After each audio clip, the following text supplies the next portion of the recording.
Welcome to our introduction in agriculture in Egypt. We're going to explore the topic in 3 stages. In this episode, we're going to look at the history of agriculture from the ancient times up until the turn of the 20th century. The second part will be concerned with the challenges agriculture is facing today. And finally, in the third part, we're going to take a look into the future and see how the world would look like if we continue current farming practices. We will also explore if organic agriculture might be a viable alternative to current farming practices. But for now, let's go back to the beginnings and see how it all started. As you might know, King Narmer or Menes founded the dynasty like Zero and started the pharaonic age of the Egyptian history. However, the history of farming in Egypt started much before him. There were the Bedouin and the Nakada culture who started farming as early as around 10,000 before Christ. There's little that we know about those two cultures. Most of what we know comes from cemeteries and traces and remains from early settlements. What we know, however, is that they were already advanced in pottery, artwork, furniture making, agriculture, animal husbandry, and were fishing the Nile extensively. Especially under the Nakada culture, there was an increasing sophistication of social structures. Social structures were becoming more complex, and they were already very advanced also with stonework, laying the foundations for later stone architecture in ancient Egypt. From those old days, there was a constant and continuous development of agriculture in Egypt up until the pharaonic period. And there was little influence from the outside, except of a very short, like Mesopotamian stimulation, we can say that the advancement and developments in agriculture are really very much an indigenous Egyptian thing, an indigenous Egyptian achievement. There were complex irrigation and administration structures that laid the foundations for later increased agricultural productivity and further development. So we can say the economy in ancient Egypt was pretty much based on agriculture. So from what I said until now, we can see that all 4 dimensions of sustainable development are addressed. The economic dimension, economy was based on agriculture. Social dimension, increasing social complexity of the society. Ecological dimension, people had to work with the natural cycle and with the natural inundation of the Nile. And the cultural dimension, as can be seen from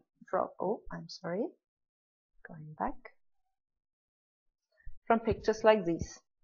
So, if we consider those 4 dimensions and we see that they're all there and available, like already in the ancient days, we could make a very daring thesis and say, if sustainable development is meeting the needs of the present without compromising future generations to meet their own needs, we could say that the ancient Egyptians are the true founders of sustainable development.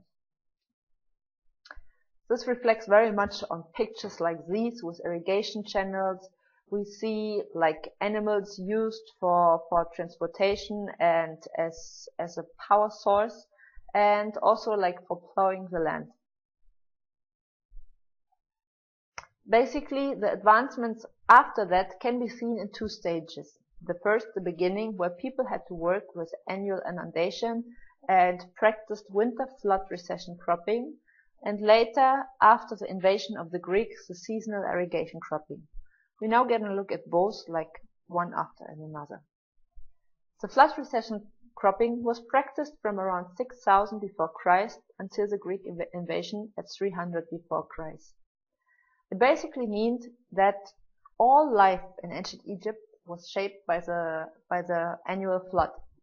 The flood usually started around the 19th of July when the star Sirius was first seen in the morning at the horizon and went on until September, October the year. So those were a time where farmers could not do much on their field. It were the summer months, and at this time the pharaohs used the labor force of the country to do their big monuments, the pyramids and other monuments that we find today. So actually the inundation made possible the advancements in agriculture and also made possible the advanced constructures and architecture achievements that we can still admire today. The recession lasted from November to spring. This is the time when the seeds were sown, when the land was worked on, and after the crop, which usually took place around March until May, the dry season started from spring until the next flood. People already used the flood very well by constructing basins along the Nile to capture the water, and then also making it available even after the water went back already. So this using the water longer than it was actually literally there in the river.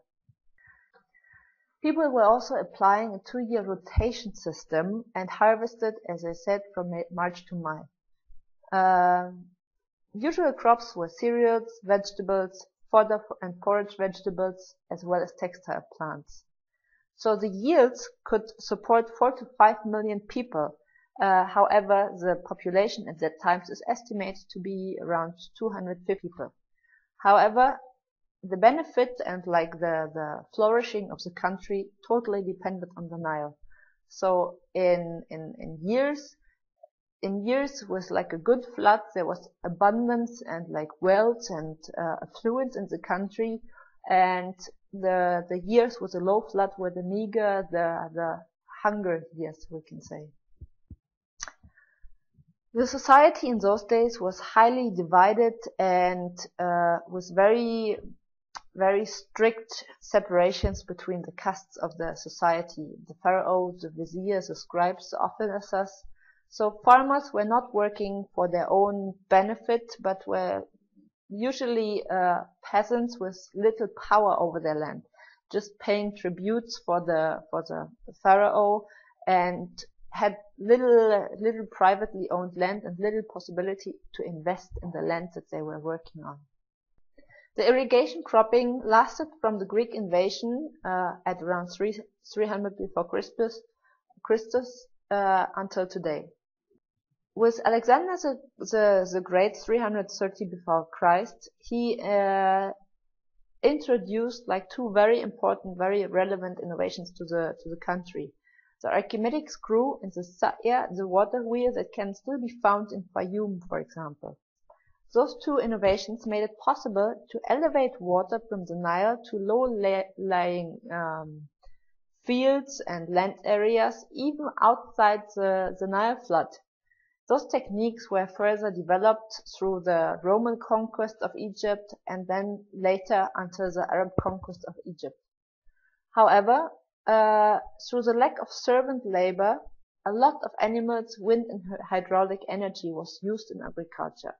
The Sa'ya was made more efficient, and in Fayum was made an agricultural center by using the 70-meter descent from the Nile to establish a number of mills. New crops as sorghum, hardwheat, eggplants, spinach, and a lot of crops that we find in the markets today were also introduced already at that time. People started to introduce summer crops and winter crops and started to experiment with which crops and which plants fit to which season, and thus advancing agriculture more and more in those days. Also, new irrigation systems were introduced underground channels, sa'yas and water mills. And also, the Islamic law encouraged artificial irrigation by imposing less taxes. However, after the foreign rule in Egypt continues with the Mamelukes and the Ottomans, around 1800 the situation in Egypt was pretty miserable, and the economy was ruined by taxes and the Ottoman mismanagement until this time. Muhammad Ali, an Albanian, set out as a modernizer of Egypt. He set out to restore the cereal base and to increase irrigation. He also started export of the surplus grain to gain money for the state, and invested actively into irrigation. Also, he started using the old flood recession canals, which were already like put on by the ancient Egyptians. However, the water level was mainly too low for water intake points, and it needed a lot of manual labor, which was short in Egypt at that time. Further advancement saw the construction of dams and barrages and elevator dams in Lower Egypt to directly on the riverbeds, so that the irrigated area could increase considerably. This was further advanced and finally accumulated in the construction of the Aswan High Dam between 1961 and finishing of the construction in 1972. This, however, had severe effects on agriculture in Egypt, since the dam hold back all the water coming from the Ethiopian highlands, so that the annual inundation and annual flood curtailed in Egypt. How this changed the agriculture and how this created a whole new set of or a whole new operation mode for agriculture, we're going to see in the next part of our introduction to agriculture. For now, I would like to thank you and say goodbye.